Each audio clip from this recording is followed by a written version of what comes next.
नमस्कार साथियों, कैसे हो आप सभी लोग। मेरा नाम है विष्णुकांत उपाध्याय और मैं सीवीटी पीजी के लिए हिस्ट्री पढ़ाता हूं। हमारे साथ हमारे स्टूडेंट हैं और इनका सिलेक्शन जेएनयू में हो चुका है।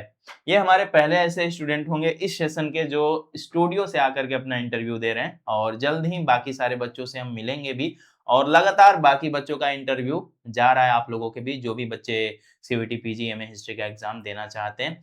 तो हम अजब से जानेंगे, इनका नाम अजब सिंह है और अजब से जानेंगे कि इनकी ये जो जेएनयू की जर्नी रही है कैसी रही है, क्या-क्या बुक लिस्ट रहा है, कहाँ से इन्होंने तैयारी करी और साथ ही हर बच्चों का एक अपना अलग इतिहास होता है, एक अलग तैयारी करने का तरीका होता है। इन्होंने किस तरीके को अपना करके जेएनयू में एडमिशन पाया है। तो अजब, बहुत-बहुत स्वागत है आपका आज के Thank, इस इंटरव्यू में। thank you, sir. Hello, everyone. Myself, Ajab Singh. I belong to Raebareli. I did my graduation in Kanpur University. This year, I got selected in JNU in modern history. Okay, तो अजब आपने तो गजब कर दिया और सबसे बड़ी चीज मैंने एक चीज आपसे सीखा या आपको देख करके मुझे ऐसा लगा कि ये हर एक बच्चों में होना चाहिए। एक डेडिकेशन है ना, किसी भी चीज को पाने का एक जज्बा। Yes.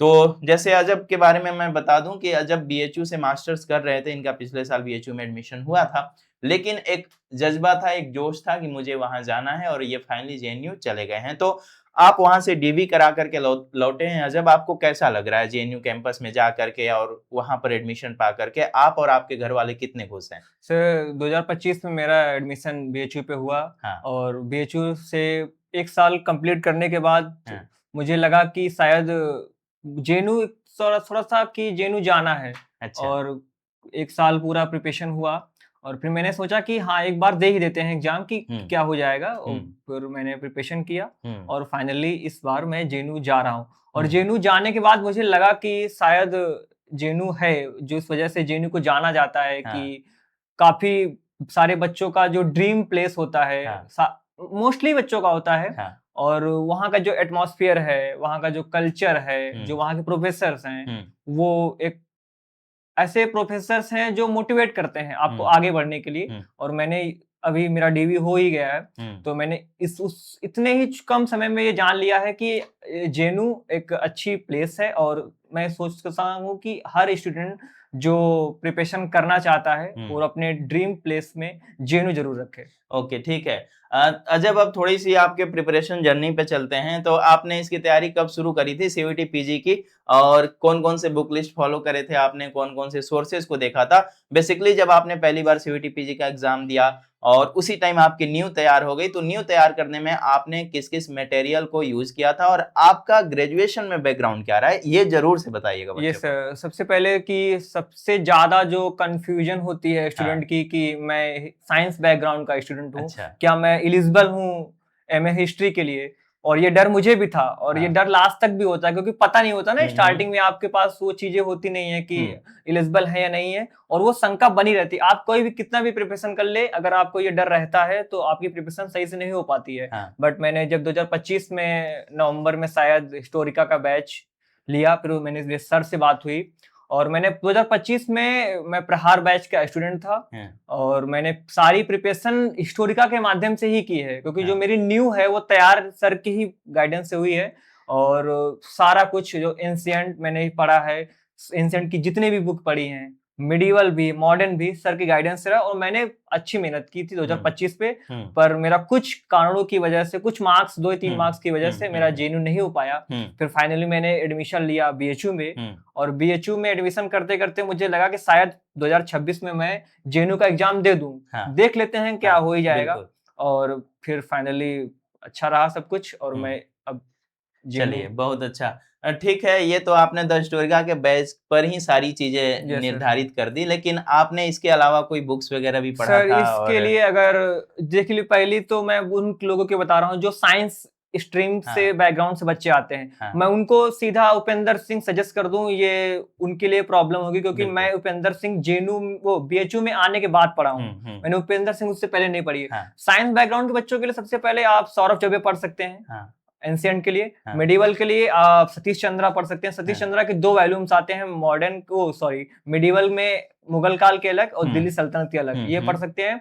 और मॉडर्न के लिए आप सुमित सरकार या शेखर बंदोपाध्याय पढ़ सकते हैं, जो स्टार्टिंग के बच्चे आते हैं और जो जिनका बैकग्राउंड हिस्ट्री रहा है या जिन्होंने ग्रेजुएशन हिस्ट्री से की है, वो आप उपेंद्र सिंह स्टार्ट कर सकते हैं, क्योंकि उपेंद्र सिंह एक ऐसी बुक है, इस बुक पढ़ने के बाद ये लगता है ना कि बुक पढ़ना कितना, पढ़ने से ज्यादा छोड़ना कितना है। मैंने जो बुक पढ़ी है उसमें काफी कुछ छोड़ना होता है, क्योंकि सारी बुक्स आप पढ़ नहीं सकते हैं। और उपेंद्र सिंह आप पढ़ सकते हैं एंशिएंट के लिए, और मिडिवल के लिए आप वही सतीश चंद्रा 2 वॉल्यूम इनफ है स्टोरीज के लिए, और मॉडर्न के लिए शेखर बंदोपाध्याय मस्ट है। और आप चाहे तो स्पेक्ट्रम भी फॉलो कर सकते हैं, और साथ में सर की जो बुक्स हैं वो आप फॉलो कर सकते हैं। और अगर आप बैच से जुड़े हैं तो सर का गाइडेंस तो आपको मिलता ही रहेगा।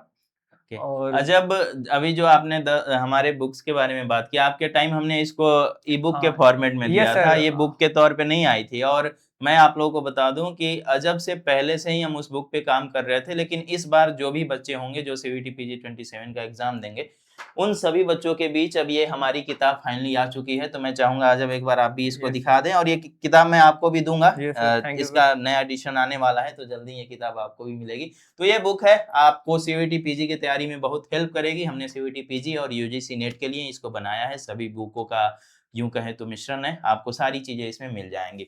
ओके, चलिए। जब एक बच्चा सोच रहा है ना, जैसे कि उसको अगले साल CVT PG का एग्जाम देना है, वो सोच रहा है कि मुझे तैयारी करनी है, मुझे पढ़ना है, लेकिन आपके हिसाब से उसको सोचने के बजाय कितने देर पढ़ाई स्टार्ट कर देना चाहिए, और एक टोटल कितने महीने लगते हैं? अगर जैसे कि JNU, क्योंकि आपकी तैयारी पिछले साल थी, आपको अब इस बार ज्यादा मेहनत नहीं करना था, लेकिन कोई बच्चा चाहता है कि हम एक ही बार में JNU जाएं, और हमारे यहाँ से ज्यादातर बच्चे इस सफलता को पा लेते हैं, तो उसको कितना देर अभी से पढ़ाई स्टार्ट कर देनी चाहिए? सर, अगर कोई भी स्टूडेंट है, उसका बैकग्राउंड हिस्ट्री का है और वो अर्ली एज में अगर स्टार्ट करना चाहता है, तो ये सबसे बेस्ट है, क्योंकि स्टार्टिंग में आपको 3 या 4 घंटे ही पढ़ना है। और सबसे अच्छी बात ये होती है कि आपके पास जो सोर्स होते हैं वो लिमिटेड रखना होता है। आप कई सारी बुक्स के साथ, आप मान लीजिए एंशिएंट की 3-4 बुक उठा लिया, आप पढ़ नहीं सकते हैं 3-4 बुक। एक बुक पढ़िए, पूरा पढ़िए, और उसको कई बार पढ़िए।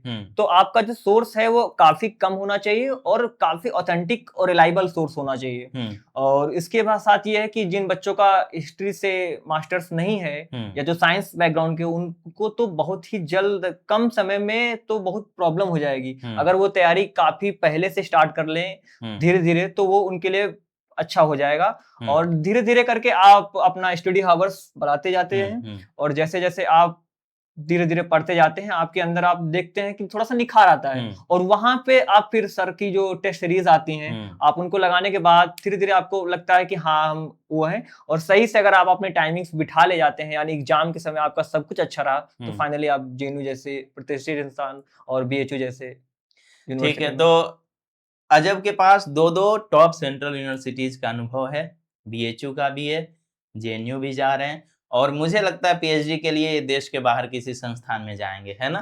तो ये सारे अनुभव हैं और इन्होंने साझा किया। अजब, कितनी खुशी होती है जब आप अपने सपनों को पा लेते हैं, है ना? ये एक एडमिशन ही है, बट एक बहुत ही खुशी का पल है ना, जिसको हम काफी दिनों से, क्योंकि जब आप BHU आए थे तो आपने काफी रिग्रेट किया था कि सर बस कुछ नंबर से मेरा रह गया, कुछ नंबर से रह गया। तो मैंने आपको बोला था कोई बात नहीं है, जब अब यहाँ से आपको और बेहतर करना है, JNU अब आपको PhD के लिए जाना है, लेकिन आपने फिर से एग्जाम दे दिया और फाइनली अब आप जा रहे हो, तो कितनी खुशी होती है और घर वाले कितने खुश हैं? सर 2025 में जैसे एग्जाम हुआ मेरा, और एग्जाम के बाद ये लगा कि जो साथ के स्टूडेंट हैं वो JNU जा रहे हैं, और आप कुछ कारणों की वजह से BHU जा रहे हैं, वो थोड़ा सा लगता है कि हाँ, कहीं ना कहीं गलतियां हुई हैं और उनको सुधार के आप जाना चाहिए। और BHU बहुत अच्छा एटमॉस्फेयर है। मैंने BHU में आके ही JNU जाने, मेरे BHU में रहने के बावजूद, BHU में रहना और BHU का जो एटमॉस्फेयर है, जो वहाँ का स्टाफ है, टीचर्स हैं, प्रोफेसर्स हैं, उनके गाइडेंस के थ्रू मैं जा पाया हूँ JNU। यानी फाइनली मैं कहा जाए कि मेरे लिए सीढ़ी है BHU, और शायद BHU ना होता तो मैं JNU ना जा पाता। और BHU में पढ़ने के बाद ये लगा कि शायद अच्छा किया जा सकता है BHU में भी रहकर। पर मेरी एक ये थी ना, 25 पे कुछ बच्चे चले गए साथ के, और मुझे रिग्रेट हुआ, और फिर मैंने अपने ड्रीम को फॉलो करने के लिए एग्जाम दिया और मेरा प्रिपरेशन भी थोड़ा सा अच्छा था। 25 का मेरा लाभ मिला और सर का गाइडेंस हमेशा से रहा मुझे। और मैं इस बार जेएनयू जा रहा हूँ। जेएनयू का थोड़ा सा ये है कि परिवार के सारे लोग काफी खुश हुए, पापा मेरे काफी खुश हुए, मेरे दादा वगैरह और मेरे आसपास के रिलेटिव्स, क्योंकि जेएनयू का थोड़ा सा है कि जेएनयू है।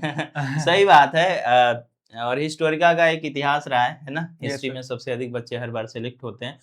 तो जेएनयू का सच में एक अलग माहौल है और सभी सेंट्रल यूनिवर्सिटीज का एक अलग माहौल है। वो आपकी चॉइस है Yes. कि आप कहाँ से मास्टर्स करना चाहते हो, वो आपकी पसंद है। और अगर आपको अपनी पसंदीदा चीज जब तक नहीं मिलती है तब तक आपको उसके लिए लगे रहना चाहिए। अजब से आप ये चीज सीख सकते हैं। Yes. ठीक है अजब, जो बच्चे सीवीटी पीजी 2027 की तैयारी करने के बारे में सोच रहे हैं या करना स्टार्ट कर चुके हैं, या जो बच्चे बीजे पथ बैच के साथ जुड़ चुके हैं, उन बच्चों को आप क्या कहना चाहेंगे? उन बच्चों से ये कहना चाहूंगा कि आप अपनी तैयारी रेगुलर रखें। हाँ। आपसे मैं ये नहीं बोलूंगा कि स्टार्टिंग में आप 7 से 8 घंटा पढ़ें। आप हाँ। 2 से 4 घंटा आप आपके लिए इनफ रहेगा। आप कम सोर्सेज के साथ आएं और रेगुलर रहें और एक दिन आप देखेंगे कि आप इंडिया के टॉप मोस्ट सेंट्रल यूनिवर्सिटी में अपने आप को पाएंगे। चलिए, बहुत अच्छा।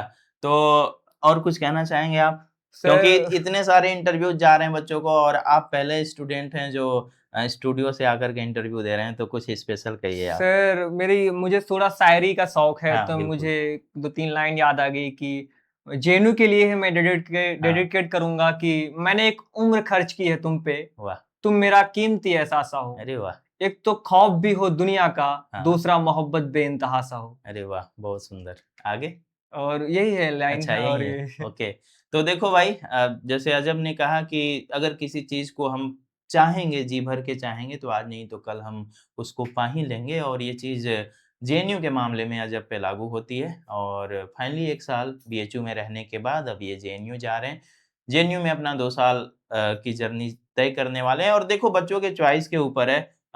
अभी मैं डीवी में था बीएचयू के, एक स्टूडेंट हमारा जेएनयू में एडमिशन पाया हुआ था, वो यहाँ आया। यस तो हमने पूछा, अरे शुभम तुम यहाँ कैसे? तो कह रहा है कि सर यहाँ का अलग माहौल है, मुझे यहाँ अच्छा लगता है। तो वो आपकी चॉइस है।